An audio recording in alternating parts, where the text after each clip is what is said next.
Oh yes! We just got done with Ghidrah, the three-headed monster. 2.5 stars. Just 2.5 stars?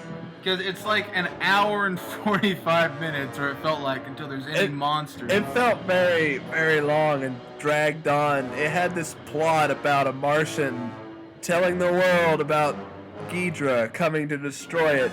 It was basically like the narration in the second movie. Right. But in the form of a crazy woman.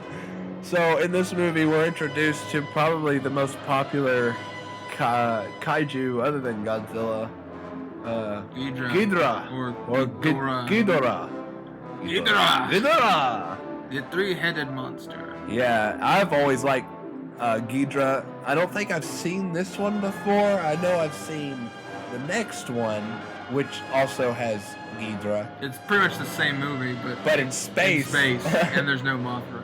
And I've also seen the Heisei Godzilla vs. King Ghidrah. This one had, it also had Rodan in it. Let's not forget that. This is the first introduction in a Godzilla film to have Rodan, though he, like Mothra, also had his own film. I don't know if this is like a Godzilla film or if it's just a combination of all these other franchise monsters. Well, yeah, it's not even... Neither title in Japan or English has Godzilla in it. It is like Godzilla and Rodan and Mothra all have their own movies, and here they are fighting another monster. I guess this is technically the first Ghidrah movie, then, in a way. But it all worked out. The fighting was pretty good, as well as you could expect. Flapping their heads around, making noise. At one point, they were just kind of dancing around, and that was pretty hilarious. It looked like they were playing. Oh yeah, they were kicking a rock back and forth. That was pretty fun. And and the Peanuts come back in this one to warn everybody about stuff. But their voices aren't synced up for like the first half of the movie, and it's like talking the same words at different times. Right, like in the previous film, they talked in unison, and it was really neat. In this one, the syncing wasn't very good, so they were it was just really hard to listen to. It's a solid entry. I enjoyed the monster parts.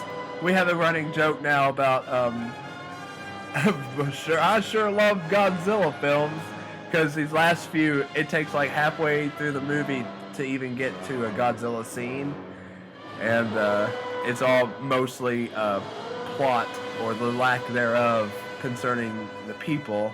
It's real heavy on the plot with this one. If you could call it a plot. there's a Martian. Well, there's a Princess Sownose. Oh yeah. And she becomes a ball of light, and her plane explodes. And apparently, she is the Martian. She becomes the Martian. Until she gets shot, and then she's not. And then she's no longer the Martian. Spoilers. So that was Ghidrah, the three-headed monster. Next up is Invasion of the Astro Monster. Or Godzilla versus Monster Zero. Yeah. There's several different titles, just like most of these. I'm gonna try to trudge through this one now. We'll try. And the plot thickens. We'll keep you posted.